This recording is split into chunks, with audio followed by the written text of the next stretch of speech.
bëri. dañoo bàyyi ñëpp dinañoo boppam. mooy digal bu ndaw. waaw. am na benn combat benn victoire. benn combat benn victoire fu mu nekk. dëgg Balla Gaye. ok ginnaaw fa léegi. ndeysaan. ah. mais daa mel ni kon instant yii yéen a ngi ci dynamique victoire yi neex na. victoire neex na de. victoire neex na de.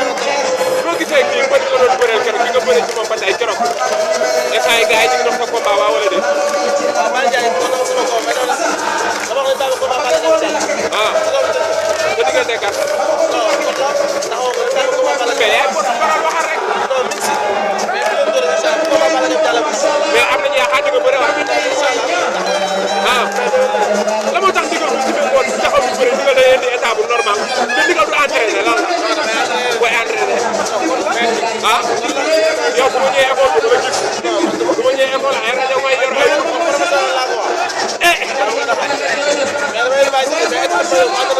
ngay nëbbatu ah mais noo gisee Balla Gaye tamit balaa ko Balla ah dégg ngeen Balla Gaye foo ko teg foo ko teg jàppante nga ak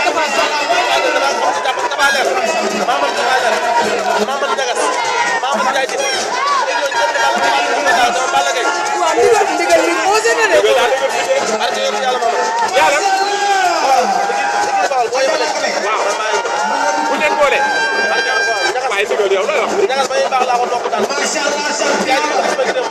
nee na boobu entraîneur moo ñu Balla Gaye ci kontagal ñoom fils de Balla ñoom ndigal ñoom man fils de Balla daal Tapha Leer maa daan ñagas waaw te doon lay kontagal te ñoo leen mën te Balla Gaye ñun mooy ñu dara mais kii dem fee ne Côte d'Ivoire ñëw ànd ak Eric Favre ànd ak ay professionnels ay pneu fa ay pneu contact bi la am ay pneu ay yenn pneu sori weñ ànd ak ay professionnels yu mag li ma solo ko kala bele coow la li ma solo ko dañ kaa digal Balla Gaye mu xeex ak Tapha Tine Balla Gaye tere mo ko dara ci combat du abis la muy xaar da ci ko mo soo déggee ñu naan Balla Gaye wér lañ koy digal da ngay ko wér lañ koy digal wér Balla Gaye yàlla ko yàlla ba jar man ko nekk instant la nekk ci moom jar la ñaan yàlla ba ko état bi baax na dara jotu ko man ñeme naa teg lu ma am naa ba ko jouer inshallah bu ñu xeexee Balla du ma bëre mu daal dañu baax ci yàlla combat du yàgg Balla bi mo gis ñaata minute du yàgg ah wallahi du yàgg acca ñu bàyyi la